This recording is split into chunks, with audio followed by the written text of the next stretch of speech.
Bien, supongo que esta vez sí ya estoy con ustedes, supongo que esta vez ya nos comunicamos, porque se supone que ayer, por alguna razón que yo no sé de qué se trata, no salí al aire. Estoy esperando la llamada de Araceli que me certifique que estoy ya frente a ustedes para hablar del mismo tema que trataba ayer y que, como les digo, me dicen que no me escucharon. Alguien de ustedes que tome el teléfono, ya saben ustedes cuál es este, y me diga que sí estoy transmitiendo, que sí están ustedes. Aquí está.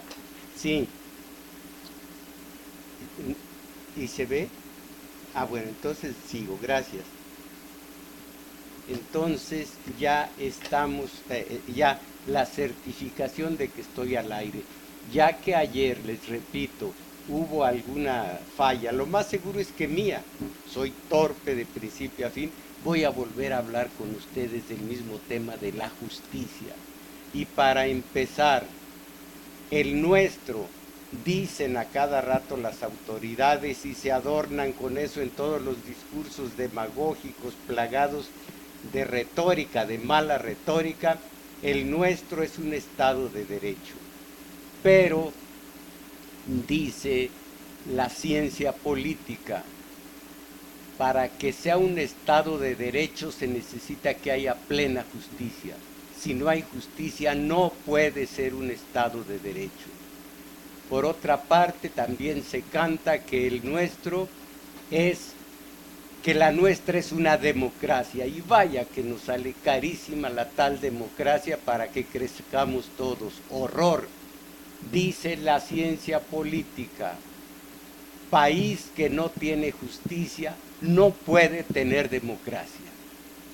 La democracia va de la mano de la justicia, o la democracia es puro cuento, es demagogia, es simplemente un reclamo para que sigamos pagando con nuestros impuestos 10,000, 15,000, 20,000 millones de pesos para un proceso electoral en el que el voto en realidad no cuenta, y de contar, vamos a suponer que cuenta para elegir, pero no tiene la fuerza para hacer que, una vez elegidos, porque nos convencieron sus promesas, que esas promesas se cumplan. Un país, una comunidad que no tiene justicia, pobre de esa comunidad. La justicia es la savia, el oxígeno, la vida, la sangre de una comunidad. Claro que hay muchísimas acepciones de lo que es la justicia, yo me refiero a lo primario nada más, a lo elemental. Un país, una comunidad donde hay justicia, hay también predisposición a la epopeya. Un país con justicia es un país cortado a esa medida, la de la epopeya. La larga marcha de Mao Zedong, hace poco se conmemoró esa larga marcha. Los cortes de caña en Cuba, de Fidel, del Che Guevara, en donde todos, sin recelo y sin imaginar que detrás hay corrupción, todos son convocados y todos lo hacen. Conocen aquí en México, en las comunidades, casi siempre las que se rigen por usos y costumbres. Hay lo que se llama el tequio. Todos al unísono a trabajar en una obra dada los fines de semana, el resto del tiempo a trabajar en lo suyo y quizá a la salida del trabajo todos a hacer una obra común, de beneficio común. Allí se nota que en el pueblo ese hay justicia, no se está trabajando para nadie, para que alguien le robe el fruto de su trabajo, no.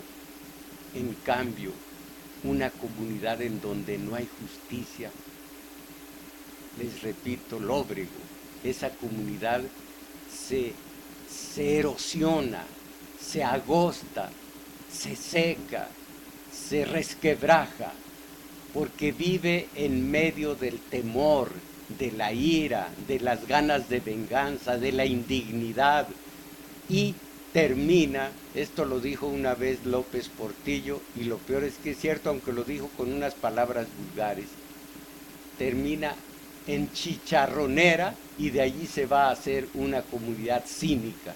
No, la ciencia política dice, esas comunidades no pueden sobrevivir en la indignidad, en la injusticia, en el rencor social, en lo que se llama violencia circular, que es lo que está ocurriendo entre nosotros. Miren, una comunidad tiene rencor contra sus gobernantes, que le han fallado de principio a fin. No puede esa comunidad desquitarse con sus gobernantes, que están allá arriba y protegidos con miles de guardias presidenciales. Entonces, ese rencor se resuelve en lo que Fanon llama violencia circular. Ese rencor se desahoga con los que tenemos más cerca. El patrón con el obrero con la mujer al llegar a casa, la mujer con el primogénito, con la del medio con el pequeñajo, y el pequeñajo, si no puede más, le da una patada al rosco. No, al rosco no, es mi gato, al rosco no, a algún animalejo que iba pasando. Todo esto es lo que se llama la violencia circular, porque no hay justicia. Se vive en la indignidad, en la vergüenza, en la falta de decoro, en la falta de dignidad. ¿Por qué creen ustedes que aquellos países donde hay justicia, cortados a la medida de la epopeya, y nosotros, la verificación o la de rateros? ¿Por qué voy a la verificación? Nada más me van a robar.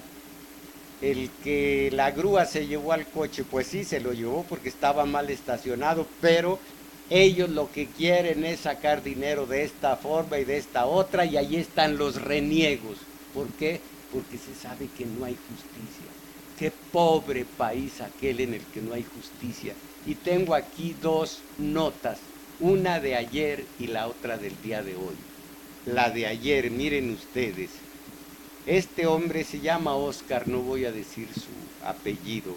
Entró a la casa de Chucho Ramírez, campeón mundial que fue del clásico pasecito a la red con la sub-17. Y allí le dieron una medalla. Ya saben ustedes que la estrellita en la frente es clásica de esta sociedad, en donde no se es si no ha sido premiado.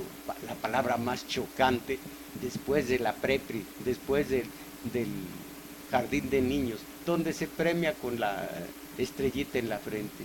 Pero un varón, un hombre entero, premiado. El verdadero varón se considera estar por encima del premio, y los premiados siempre son cooptados. Un periodista que tiene garra y que se enfrenta al poder y dice, no críticas al poder, no, él habla del poder, pero con ustedes, miren lo que nos hacen, a ver si vamos a la acción. Una acción que no tiene para nada que salirse de la ley, porque entonces nos ponemos en manos del propio sistema. Bueno, ¿qué libertad, qué radio de acción puede tener un premiado después de que fue a recibir de manos del presidente y que le dan la mano y que él se tome el pie. Bueno, yo lo he visto patéticamente en tantos que fueron y después del premio ya no son. Pero en fin, a este Chucho Ramírez y en materia del clásico pasecito a la red le dieron una medalla. Esta medalla junto con algunas joyas se las robó este señor Oscar. Bueno, lo tomaron preso, le levantaron una multa que va a tener que pagar. La multa es de 21,800 pesos. 21,800 pesos. Pero además, él no asesinó. Se metió a una casa y robó. Se metió junto con dos y robó, entre otras cosas, esta medalla. 21,600 pesos de multa. Y además, como no queriendo la cosa, 70 años de cárcel. 70 años de cárcel. Esto me recuerda el siglo más 6 años más 6 meses que le echaron de cárcel a Ignacio del Valle y algunos más, Álvarez y varios más, compas de San Salvador Atenco, porque retuvieron en una de esas durante unas horas a unos policías, a unos funcionarios menores. Les dijeron, eso es secuestro equiparado.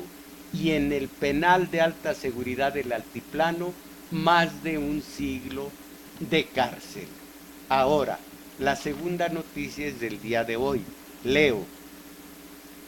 Uno de los jueces que lleva el caso de los dueños de la guardería ABC de Hermosillo, Sonora, donde en mayo murieron 49 niños y muchísimos más de los sobrevivientes quedan marcados, quedan cicatrizados de por vida.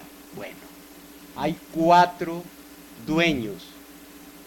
Piensen ustedes en el más de un siglo de Ignacio del Valle y de los 70 años a este ladrón que se voló una medalla conmemorativa del triunfo mundial de la sub-26, sub-17 en el clásico pasecito a la red. Bueno, a los dueños de la guardería ABC allá en Hermosillo, Sonora, uno de los jueces que lleva el caso determinó una fianza a los dueños de la guardería. Estos dueños, no voy a decir el nombre de los otros 3, no nos dicen nada, nada más el nombre de una de ellas.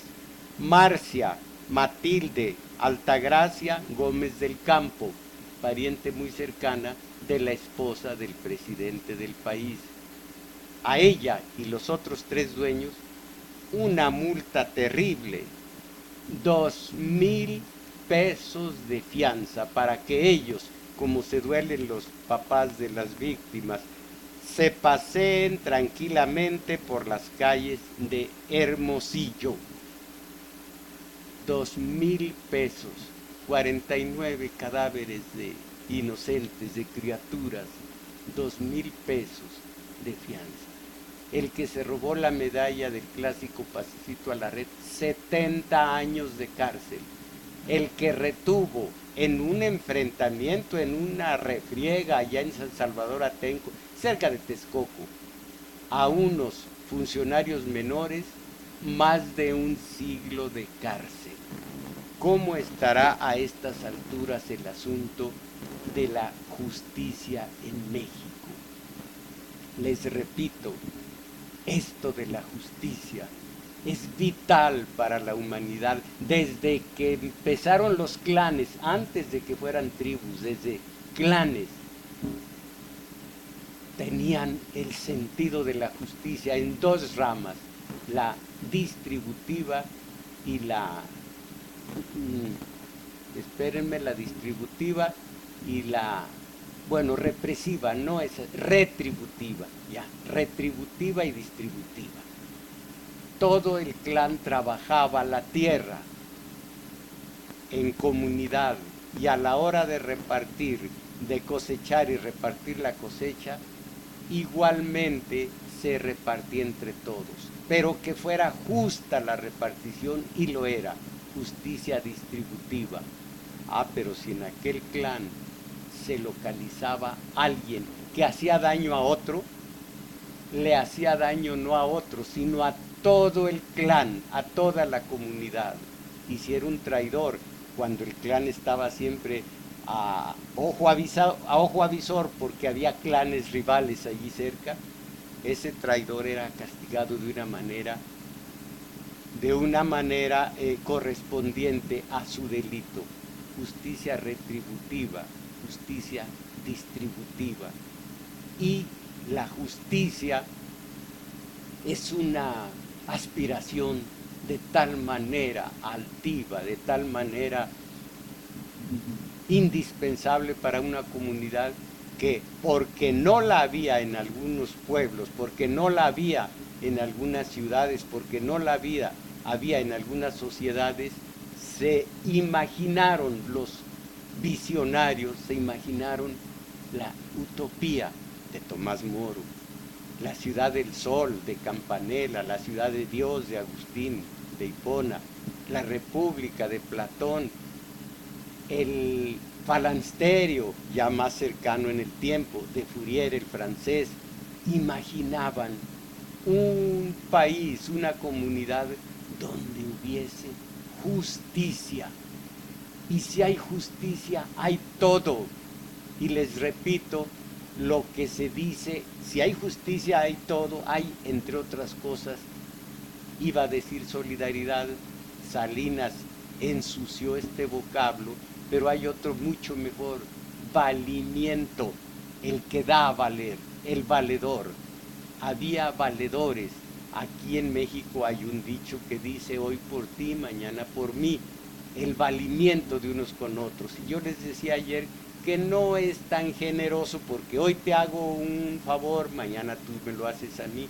Prefiero el dicho de Guatemala, uno que escuché en Guatemala, que dice: donde hay hombres, se refiere no solo a hombres, hombres no como género, sino como especie, mujer y hombre. Donde hay hombres, no mueren hombres. Y luego, el dicho español que me parece estupendo: alguien va a arrostrar un peligro para salvar a los demás. Como les digo, se escapó del circo un tigre y uno dice: pues voy a ver qué puedo con él, y se adelanta, y los demás dicen: espera, lo que sea de uno, que sea de todos. Esto es, entre otras cosas, un sentido de la justicia. Y el Talmud, que dice: si no tú, ¿quién? Y si no ahora, ¿cuándo? Tenemos presente, como les digo, el asunto de la justicia, lo que en este país no existe. Esta justicia que más tarde, miren, cuando alguien puso en el campo una valla, ¿cómo se dice? Bueno, lo bardeó y dijo: esto es mío. No sé si fue Rousseau o si fue Voltaire quien dijo: los estúpidos, así, los estúpidos que le creyeron y que aceptaron, fueron quienes iniciaron la injusticia de una comunidad. El rico y los amolados, el que tiene más y los que no tienen. Por eso Dios, hablo de Dios en el símbolo de la Biblia, no hablo del Dios de la religión, no, el símbolo bíblico. Dios, cuando castigó a su pueblo elegido con 40 años en el desierto, cuando lo castigó, dijo: pero yo le voy a dar de comer. Le dio el maná. Podía uno comer hasta reventar, pero el sobrante se agusanaba. Pueden decir se engusanaba. ¿Por qué? Porque dijo Dios: no quiero bodegueros que lo almacenen el maná y al rato tienen 2, 3 oficiales, 2, 3 ayudantes que empiezan a distribuir mediante módico estipendio en dracmas, y al rato ya se hicieron ahí, nacieron los riquillos, nacieron los Carlos Slim y nacieron los pobres. Al rato nacieron los obreros, obreros tan enajenados, pero tan enajenados, que tienen la cultura del patrón. Sí, son buenos los patrones, crean fuentes de trabajo, sí las crean. ¿Y cuánto pagan? ¿Cuándo sale de pobre el pobre? No, la cultura del obrero es: el patrón nos explota, se queda con el postproducto, para no decir asustándolos, con la plusvalía, el robo legalizado más grande de la humanidad. Bueno, entonces allí la injusticia. Antes el clan peleaba con el otro clan y los que caían prisioneros a matarlos de inmediato, y después pensaron: ¿por qué los vamos a matar? Su vida es nuestra, su vida nos pertenece, vamos a ponerlos a trabajar. Y el valiente, que pepenó más enemigos, tiene ahora más esclavos, y allí va para arriba ese horror de clases: la clase del rico, la clase del intelectual, la clase del pobre, la clase del machito casado que así oprime a la mujer, y así nos vamos. Entonces, aquello del maná sirvió a Marx para decir esto, que es una maravilla. Lástima que el hombre, como dijo Hobbes, no Hobbes, sino Tomás Hobbes se escribe, como dijo Hobbes, el hombre es el lobo del hombre. De no ser así, imagínense la síntesis que hizo Marx de lo que era el socialismo científico. Dijo: de cada quien según su capacidad, a cada quien según su necesidad. De cada quien según su capacidad. El joven trabaja más, el inteligente trabaja en asuntos que requieren más cerebro, y un hombre ya de edad con 4 hijos y 2 nietos, pues trabaja menos, es natural. De cada quien según su capacidad, a cada quien según su necesidad. El joven, que no tiene a quien mantener más que a sí mismo, se lleva 10 gramos o 10 grados, se lleva 10 kilos. Y el que trabajó menos porque es de más edad y que tiene familia que mantener, se lleva 20 kilos. Pero si trabajó menos, sí, pero necesita más. Ese es un sentido de la justicia, un sentido de la justicia que no es el del capitalismo. Desde que era la burguesía con la filosofía liberal, dijo: eso no nos conviene, de cada quien según su capacidad y a cada quien según su necesidad, porque el verdadero estímulo de la productividad se termina. No, a cada quien según su trabajo, y que se lleve las ganancias, porque el que tiene más saliva traga más pinole. Y así el mercantilismo dio el salto de calidad al capitalismo, el capitalismo dio el salto de calidad al capital imperialismo, que lo es cuando ya todos los monopolios, unos cuantos monopolios, controlan la riqueza del mundo, el imperio, basado en una injusticia descomunal. Pero dice también la ciencia política, allí mismo está la contradicción terrible, el cáncer, que dicen que de aquí a siglos va a acabar con ese sistema capitalista, como antes cayó el Imperio Romano.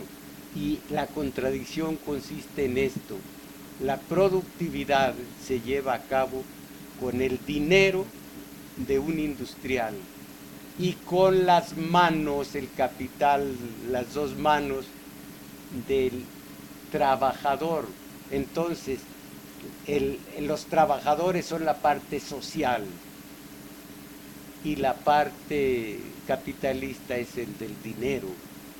Y esa contradicción, socialismo de los obreros, socialismo que significa conjunto social, socialismo de los obreros, y el capitalista, esa contradicción a la larga va a terminar con ese sistema. Mientras tanto, allí tienen al obrero injusto, injustamente alienado, enajenado. No es él al 100%. Sabe que nunca podrá subir de clase económica, nunca, y tiene que mantener a su familia. Y al final de la quincena andan echando cuentas cómo vamos a terminar con la quincena.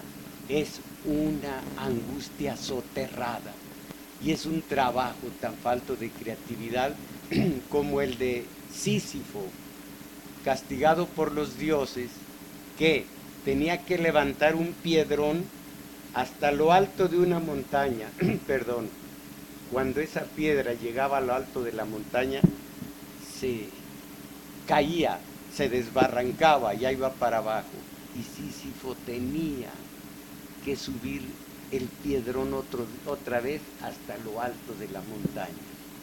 Un trabajo estéril, un trabajo inútil, un trabajo sin creatividad, sin imaginación, sin nada, sin gusto, porque el obrero está trabajando como Sísifo, pero por un patrón que se lleva unas regalías, llamémoslas así, que pertenecen al que con sus manos lleva a cabo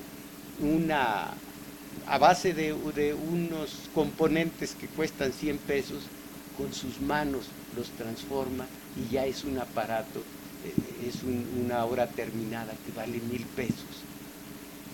Hay que descontar todo el dinero del patrón que invirtió en la fábrica, incluyendo los riesgos, todo lo que hay que incluir se incluye, pero el resto es del obrero.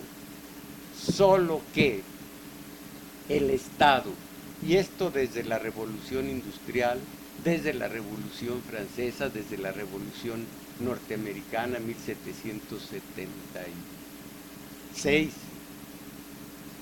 la francesa en 1789, la inglesa, paulatinamente desde el siglo XVII, desde el siglo XVI, fue conformándose hasta el siglo XVIII, hasta el siglo XIX.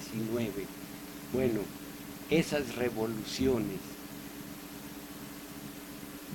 forzaron al Estado a adelgazarse, a ser tan débil que únicamente se dedica a dos cosas: a hacer que se cumplan las leyes, unas leyes escritas previamente por los del gran capital para que beneficien a los del gran capital, desde anatocismo, secreto bancario y todo lo que cobran los bancos por hacerle algún servicio a los, iba a decir a los aturdidos, pero pues puedo ofender a muchos.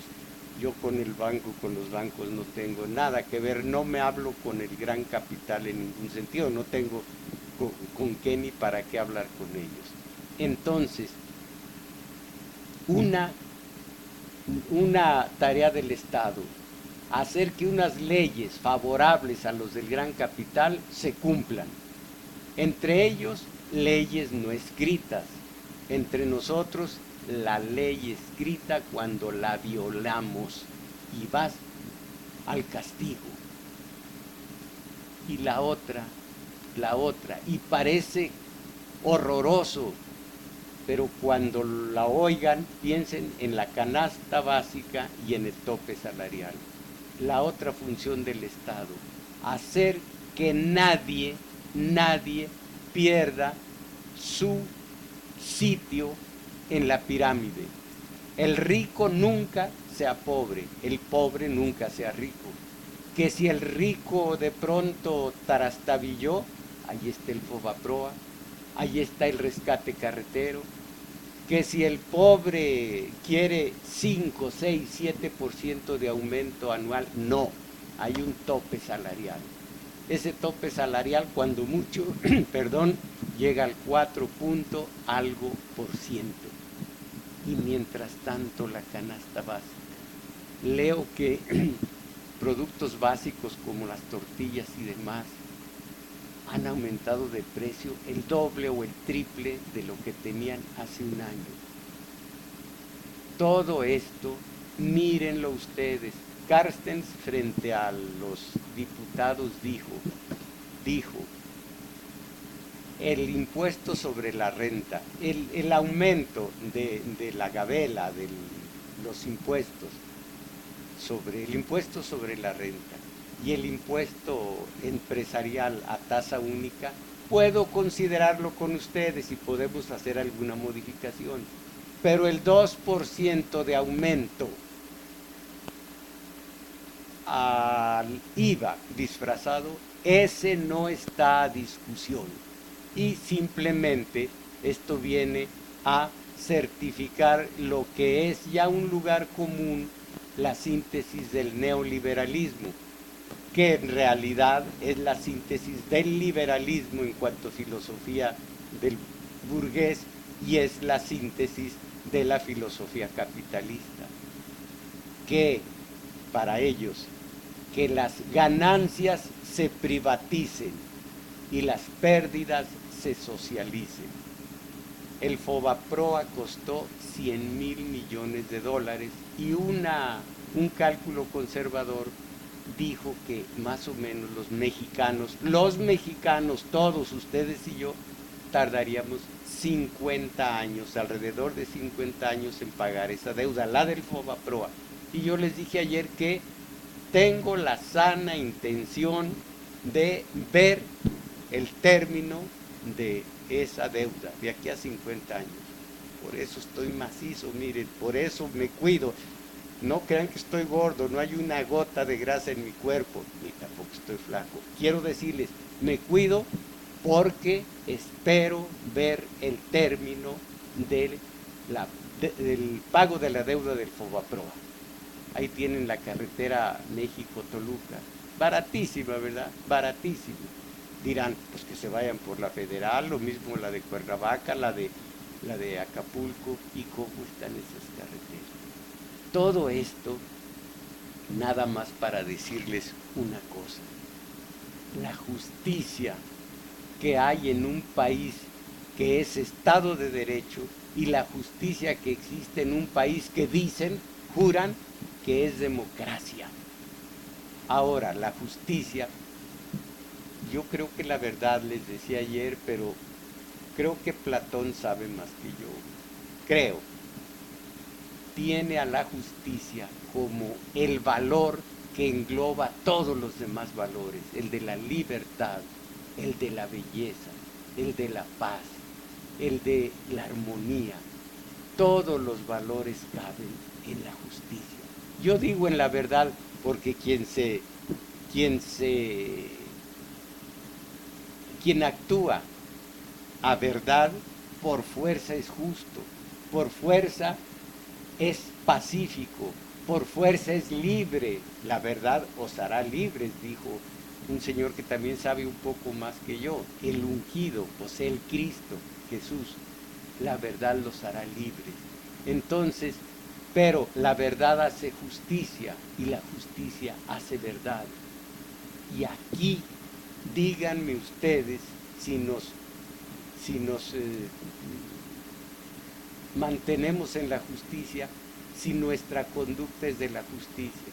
Como les decía, ¿sabe qué día también aquí por la internet? Mañana te pago sin falta. La reinita no te va a doler. Claro, luego me caso. Suegrita, aquí la queremos. La última, la del estribo y nos vamos.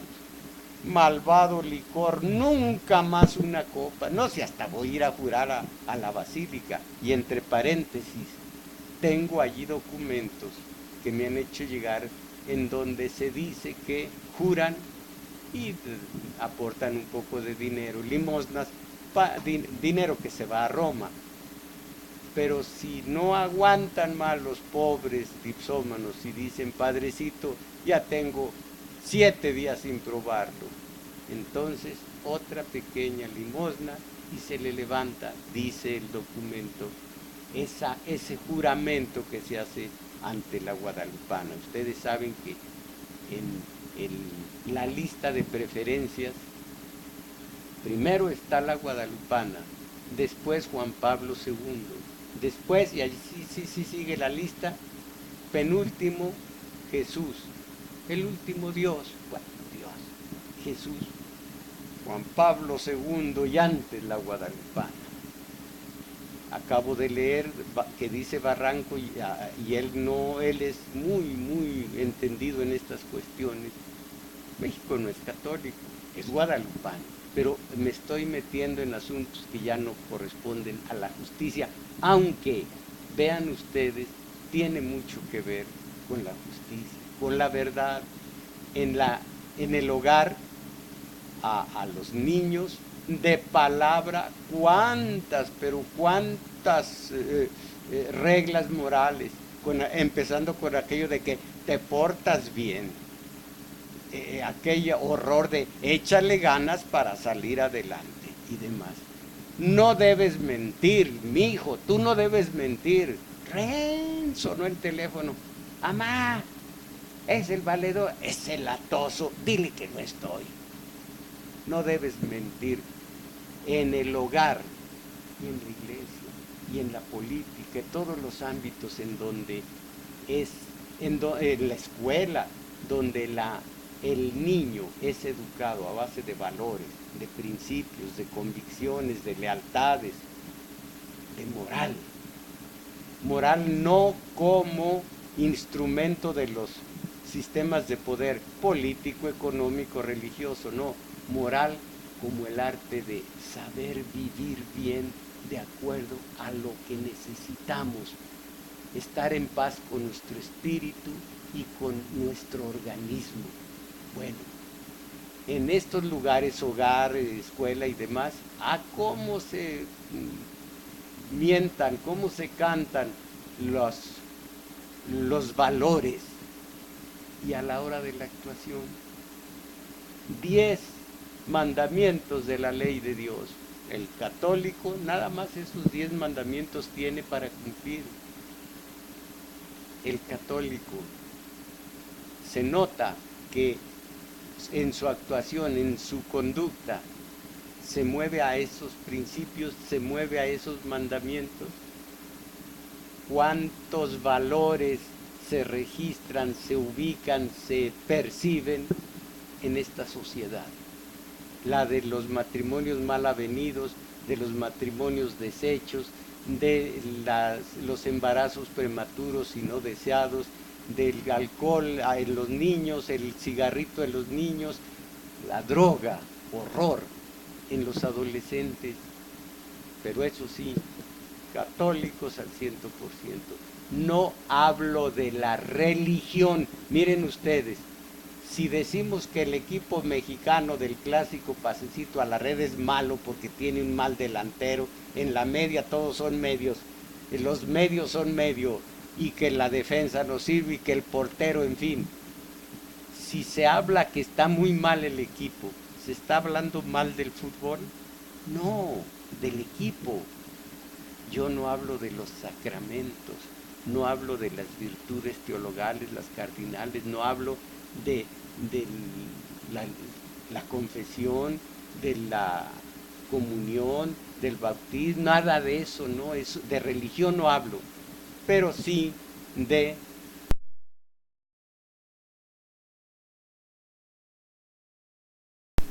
los hechos no lo acreditan. La justicia, un país en donde no la hay, no hay democracia, ni es Estado de Derecho. Marcia Matilde Altagracia Gómez del Campo, de 49 cadáveres de niños detrás de ella, 2,000 pesos de fianza. Uno se robó una medalla de clásico pasecito a la red, 70 años de cárcel con 21,600 de multa. se defendieron y atacaron los compas de San Salvador Atenco, siglo más 6 años más 6 meses, y para que paguen los costos del proceso, la casa en San Salvador Atenco de Ignacio del Valle va a ser o ya está siendo vendida para con eso pagar el costo del expediente. No vendida precisamente, como se dice, hipotecada para sacar lo que costó en el Estado de México el proceso de estos infelices que vinieron a vivir en un país con semejante justicia. Mis valedores, aquí termina nuestro espacio colectivo de El Valedor correspondiente a este martes 6 de octubre del 2009, y termina, escuchen bien esto, con música de Haydn, concretamente de las estaciones, también hay estaciones.